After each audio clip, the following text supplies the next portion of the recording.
ಈಗ ಪ್ರತಿಯೊಬ್ಬರಿಗೂ ಕಾಡುವಂಥ ಕತೆ ಮಾಡಿರುವಂಥದ್ದು, ಜೊತೆಗೆ ಒಂದು ಸಂದೇಶ ಕೊಡುವಂಥದ್ದು, ಒಂದು ಸಾಮಾಜಿಕ ಕಳಕಳಿಯನ್ನು ಮೆರೆಯುವಂತಹ ಕತೆ ಒಬ್ಬ ಸ್ಟಾರ್ ಮುಖಾಂತರ ಆಗಿರುವಂಥದ್ದು ಸಹಜವಾಗಿ ಸಿನಿಮಾಗೆ ಸಿಕ್ಕಿರುವಂತಹ ದೊಡ್ಡ ಸಕ್ಸಸ್ ಅಂತ ಹೇಳ್ಬೋದು.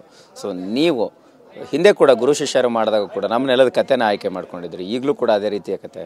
ಸೊ ನಿಮ್ಮ ಸಿನಿಮಾ ಜರ್ನಿಯಲ್ಲಿ ಯಾವ ರೀತಿಯ ಒಂದು ಸೂತ್ರ ಇದೆ ಅಂತ?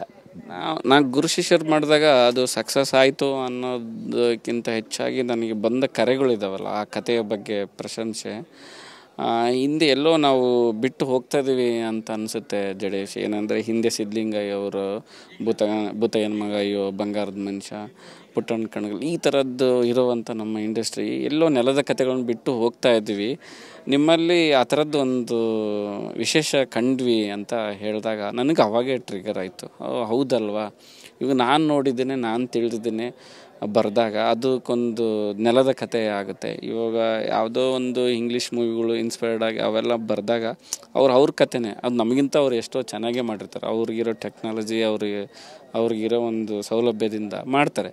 ಅವ್ರಿಗೆ ನಾವು ಕಾಂಪಿಟೇಷನ್ ಕೊಡೋಕ್ಕಾಗಲ್ಲ, ಅವ್ರದ್ದೇ ಏನೋ ನೋಡ್ಕೊಂಡು ಮಾಡೋದು. ಅದ್ರ ಬದಲು ನಮ್ಮ ನೆಲದ್ದು, ನಮ್ಮ ಜೀವನದ್ದು ಏನೋ ನೋಡ್ಕೊಂಡು ಬಂದಾಗ ನಮಗೆ ಇಲ್ಲಿ ಕಾಂಪಿಟೇಟರೇ ಇಲ್ಲ. ನಾನು ನೋಡಿದ್ದು ಇಷ್ಟೇ, ನಾನು ಏನು ತೆಗೆದ್ರೂ ಅದು ಅಷ್ಟೇ. ತುಂಬ ಸೇಫ್ಟಿ ಮತ್ತು ಕನೆಕ್ಟಿವಿಟಿ ಇರುವಂಥದ್ದು ಈಸಿ ಮೆಥಡ್ ಇದು. ಯಾರೇ ಆಗಲಿ, ಮತ್ತು ಕತೆಗಳಿರೋದೇ ಅವನ ಸುತ್ತಮುತ್ತ, ಎಲ್ಲೋ ಇಲ್ಲ. ಕತೆಗಳಿರೋದೇ ಹಳ್ಳಿಗಳಲ್ಲಿ, ಕತೆಗಳಿರೋದೇ ಬಡತನದಲ್ಲಿ. ಸೊ ಅಲ್ಲಿ ಕತೆಗಳನ್ನ ಹೂಡಿಕೆ ಮಾಡಿದಾಗ ಎಲ್ಲರೂ ಕನೆಕ್ಟ್ ಆಗುತ್ತೆ. ಸೊ ನನಗೆ ಅದೇ ಸ್ಟ್ರೆಂತ್ ಆಯಿತು. ಆವಾಗಿಂದ ನಾನು ಡಿಸೈಡ್ ಮಾಡಿದೆ, ನಾನು ನೆಲದ ಕತೆಗಳನ್ನೇ ಬರೆಯೋಣ ಆದಷ್ಟು ಅಂತ. ಸರ್, ಬರಹಗಾರರನ್ನ ಟ್ರೀಟ್ ಮಾಡುವಂಥ ರೀತಿ ಆಗಿರ್ಬೋದು, ಕತೆಗಾರರನ್ನ ಟ್ರೀಟ್ ಮಾಡುವಂಥ ರೀತಿ, ಸೊ ಅದು ಬದಲಾಗಬೇಕು ಅನ್ನುವಂತಹ ಆಲೋಚನೆಗಳ ಬಗ್ಗೆ ಸಾಕಷ್ಟು ಸಂದರ್ಭದಲ್ಲಿ ಚರ್ಚೆ ಆಗುತ್ತೆ, ಮಾತುಕತೆ ಆಗುತ್ತೆ. ಬಟ್ ಅದು ಕಾರ್ಯರೂಪಕ್ಕೆ ಬರುತ್ತಾ ಕನ್ನಡ ಇಂಡಸ್ಟ್ರಿಯಲ್ಲಿ ಆಗಾಗ ಅಂತ? ಅಫ್ಕೋರ್ಸ್ ಇವಾಗ ನನಗೆ ಬದಲಾವಣೆ ಆಗ್ತಾ ಇದೆ ಅನ್ನೋದಕ್ಕೆ ಇವಾಗ ನಾನು ಉದಾಹರಣೆ. ಇವಾಗ ನಾನು ಒಬ್ಬ ನಿರ್ದೇಶಕನಾಗಿ, ರೈಟ್ರಾಗಿ ಒಂದು ಟರ್ನ್ ಆಗಿ ಒಂದು ಬರೆದಿರೋದು, ಅದಕ್ಕೆ ಒಬ್ಬ ದೊಡ್ಡ ನಿರ್ದೇಶಕ ಆಗಿ ಅವರು ಇದಕ್ಕೆ ಅವಕಾಶ ಕೊಟ್ಟಿರೋದು, ಈ ಸ್ಟೇಜು ಇದೆಲ್ಲ ಮಾತಾಡೋದಕ್ಕೆ ಇದು ಒಂದು ಬೆಳವಣಿಗೆ. ನಮಗೂ ಇದ್ದಿದ್ದು ತರುಣ್ ಸಾರ್ಗೂ ನಮ್ಗೆ ಇದ್ದಿದ್ದೇನು ಅಂತಂದರೆ, ಇಂಡಸ್ಟ್ರಿ ಅಷ್ಟೇ. ನಾವು ಎಲ್ಲ ಇವತ್ತಿರ್ತೀವಿ, ನಾಳೆ ಇನ್ನೊಬ್ರು ಬರ್ತಾರೆ. ಇಂಡಸ್ಟ್ರಿಗೆ ಏನು ನಾವು ಮಾಡ್ತಾಯಿದ್ದೀವಿ ನಮ್ಮ ಕೆಲಸಗಳ ಜೊತೆಗೆ ಅಂತ. ಇವತ್ತು ಅವ್ರು ಹೇಳೋದು ನಿರ್ದೇಶನ ಎಲ್ಲ ಮಾಡ್ಕೊಂಡು ಕೊಡೋಕ್ಕಾಗತ್ತಾ ಜಡೇಶ್? ಇವತ್ತು ಇಬ್ಬರು ನಿರ್ದೇಶಕರು ಸೇರಿದಕ್ಕೇನೆ ಈ ಥರದೊಂದು ಕೊಡೋಕ್ಕಾಯಿತು. ಅದೇ ಥರ ಒಬ್ಬೊಬ್ಬರು ಸೇರಿದರೆ ಕೊಡ್ಬೋದು ಅನ್ನೋದಕ್ಕೆ ಒಂದು ಎಕ್ಸಾಂಪಲ್ ಸೆಟ್ ಆಗಿದೆ ಈ ಕಾಟೇರದಿಂದ. ಇದು ಹಿಂಗೆ ಮುಂದುವರೆದ್ರೆ ನಿಜವಾಗ್ಲೂ ಸಕ್ಸಸ್ ಸಿಗುತ್ತೆ, ಅದರಿಂದ ಇಂಡಸ್ಟ್ರಿ ಬೆಳೆಯುತ್ತೆ, ಅದಷ್ಟೇ. ಎಸ್ ಸರ್, ಫೈನಲಿ ಸಾಕಷ್ಟು ಸಿನಿಮಾಗಳನ್ನು ಪ್ಲ್ಯಾನ್ ಮಾಡ್ಕೊಂಡಿದ್ದೀರಿ, ಒಬ್ಬ ನಿರ್ದೇಶಕ ಆಗಿ ಕೂಡ ಕೆಲಸ ಮಾಡಿದಿರಿ. ನಂತರದ ನಿಮ್ಮ ನಿರ್ದೇಶನದ ಪ್ಲ್ಯಾನ್ ಆಗಿರ್ಬೋದು, ವಿಷಯ ಆಗಿರ್ಬೋದು, ಹೇಗೆ?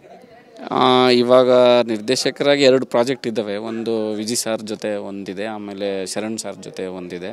ಈ ವಿಜಯ್ ಸಾರ್ ಜೊತೆ ಇನ್ನೊಂದು ಸ್ವಲ್ಪ ಅದರಲ್ಲಿ ಸ್ವಲ್ಪ ಮಾತುಕತೆ ಆಗಿದೆ. ಇವಾಗ ಭೀಮಾ ಆದಮೇಲೆ ಅದು ಆಗುತ್ತೆ. ಅದ್ರ ಜೊತೆನೇ ಶರಣ್ ಸಾರ್ ನಡೆಯುತ್ತೆ. ನೋಡೋಣ ಅದರೆರಡರ ಮಧ್ಯೆ ಹೆಂಗೆ ಮಾಡೋದು ಅಂತ.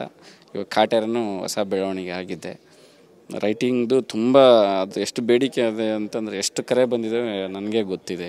ಅಂದರೆ ಅಷ್ಟು ಬೇಡಿಕೆ ಇದೆ. ನನಗೆ ಅವಾಗೇ ಗೊತ್ತಿತ್ತು, ಅದ್ರದ್ದು ಇನ್ನೂ ಗೊತ್ತಾಯಿತು ಎಷ್ಟೊಂದು ಬೇಡಿಕೆ ಇದೆ ಅಂತ. ತುಂಬ ಬರಹಗಾರರು ಇಂಡಸ್ಟ್ರಿ ಬರಬೇಕು. ಈ ಮೂಲಕ ನಾನು ಹೇಳೋಕ್ಕೆ ಏನು ಬಯಸ್ತಿದ್ದೇನೆ ಅಂದರೆ, ಬರಬೇಕು. ಇಲ್ಲೊಂದು ಖಾಲಿ ಜಾಗ ಇದೆ, ಎಲ್ಲರೂ ಬಂದು ಮತ್ತು ಅದನ್ನು ನಿರ್ದೇಶಕರು ಬಳಸ್ಕೊಳ್ಬೇಕು, ನಿರ್ಮಾಪಕರು ಬಳಸ್ಕೊಳ್ಬೇಕಂತ ನಾನು ಕೇಳ್ಕೊಳ್ಳೋದಷ್ಟೇ. ಸರ್, ಈಗ ನಿಮಗೆ ಕಾಟೇರ ನಂತರ ಎಷ್ಟು ಕತೆಗಳನ್ನು ಮಾಡಿದಿರಿ? ಸೊ ಯಾವ ರೀತಿ ಅಂದರೆ ಒಂದಿಷ್ಟು ಇದರ ಸಕ್ಸಸ್ ನಿಮಗೀಗ ಸಿಗ್ತಾ ಇರುವಂಥ ಅವಕಾಶಗಳು ಹೇಗಿದೆ ಅಂತ? ಅವಕಾಶಗಳು ತುಂಬ ಇದ್ದಾವೆ. ಅಂದರೆ ತುಂಬ ಅವಕಾಶಗಳು ಬಂದು ಕಾಟೇರ ಆದಮೇಲೆ. ಬಟ್ ನಾನು ಒಬ್ಬ ನಿರ್ದೇಶಕ ಆಗಿರೋದ್ರಿಂದ, ನನ್ನ ಸ್ಕ್ರಿಪ್ಟ್ ಒಳಗೆ ಬ್ಯುಸಿ ಇರೋದ್ರಿಂದ ನಾನು ಎಲ್ಲ ಕಡೆ ಹೋಗಿ, ಅಂದರೆ ಒಂದು ಚಿತ್ರಕಥೆ ಬರೆಯೋದಂದರೆ ಒಂದು ಟೈಮಲ್ಲಿ ಹೋಗಿ ಕೊಡೋಕ್ಕಾಗಲ್ಲ. ಅವ್ರ ಜೊತೆ ಫುಲ್ ಮೂವಿ ಜೊತೆಗೆ ಇರಬೇಕು. ಅಂದರೆ ನಾನು ಕಂಡಿದ್ದನ್ನು ಡೈರೆಕ್ಟ್ರಿಗೆ ವಿಜುವಲೈಸ್ ಮಾಡಬೇಕು, ಅವ್ರನ್ನ ತೊಡಗಿಸ್ಕೊಳ್ಬೇಕು. ನಾವು ಇನ್ಕ್ಲೂಡಿಂಗ್ ಕಾಟೇರ ಕೂಡ ನಾವು ಬರೆದು ಕೊಟ್ಟು ಬಂದಿದ್ವಿ. ಈ ಡೈಲಾಗ್ ರೈಟರ್ ಅಂದರೆ ಕೊಟ್ಟು ಬಂದುಬಿಡ್ತಾರೆ. ಬಟ್ ಸ್ಕ್ರೀನ್ ಪ್ಲೇ ರೈಟರ್, ಕತೆಗಾರರು ಅಂದರೆ ಹಾಗಲ್ಲ. ಪ್ರತಿ ಸಾರಿನೂ ಪ್ರತಿ ಶೆಡ್ಯೂಲ್ ನಿರ್ದೇಶಕರ ಜೊತೆ ಇದ್ದು ಅದನ್ನ ವಿಜುವಲೈಸ್, ಅಂದರೆ ನಾನೇನು ಕಂಡಿದ್ದೀನಿ, ಅವ್ರೇನು ಕಂಡಿದ್ದೆ ಚರ್ಚೆ ಮಾಡಬೇಕಾಗತ್ತೆ. ನನಗೆ ಅಷ್ಟು ಸಮಯ ಇಲ್ದಿರೋದ್ರಿಂದ ನಾನು ಇನ್ನೂ ಸ್ವಲ್ಪ ಅಟೆಂಪ್ಟ್ ಮಾಡೋಕ್ಕಾಗ್ತಾಯಿಲ್ಲ.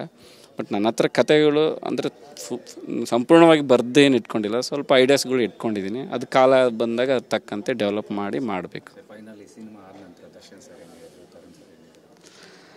ಸಿನಿಮಾ ಆದ ನಂತರ ಸಿನಿಮಾ ಆದ ನಂತರ ಅವರು ಯಾವಾಗಲೂ ಹೇಳ್ತಾಯಿದ್ರು, ಪ್ರತಿ ನಮ್ಮ ಸಿನಿಮಾದಲ್ಲಿ ಒಂದು 5 ಆಧಾರ ಸ್ತಂಭಗಳಿದ್ದಾವೆ, ಅವರು ಏನು ಬೇಕಾದರೂ ಮಾಡ್ತಾರೆ ಅಂತ. ಅವ್ರು ಹೇಳಿದ್ರು ಅಷ್ಟೇ, ನೀವೆಲ್ಲ ರಾಕ್ಷಸರು ಕಣ, ಏನಾದರೂ ಮಾಡ್ತೀರಾ, ಒಂದು ಒಳ್ಳೆಯ ಒಂದು ಸಿನಿಮಾ ಕೊಟ್ಟಿವಿ ಇಂಡಸ್ಟ್ರಿಗೆ ಅನ್ನೋದು ಒಂದು, ಅಂದರೆ ನಮಗೆ ಸಿಕ್ಕಿದ್ದು ಒಂದು ಪಾಯಿಂಟಲ್ಲಿ ಅಷ್ಟು ಹೇಳಿದರು. ಇನ್ನು ನೆಕ್ಸ್ಟ್ ಫ್ರೀಯಾಗಿ ಸಿಕ್ಕ ಮೇಲೆ ಇನ್ನೂ ಬರ್ತವೆ ಏನೋ, ನಾವು ಅದೇ ಎಕ್ಸ್ಪೆಕ್ಟೇಷನಲ್ಲಿ ಇದ್ದೀವಿ. Thank you sir. Thank you, ಸಿಗೋಣ. Thank you. ಎಸ್, ಇದಿಷ್ಟು ನಿರ್ದೇಶಕ ಹಾಗೆ ಬರಹಗಾರ ಜಯದೇಶ್ ಹಂಪಿ ಅವರ ಮಾತಾಗಿರ್ತಕ್ಕಂಥದ್ದು.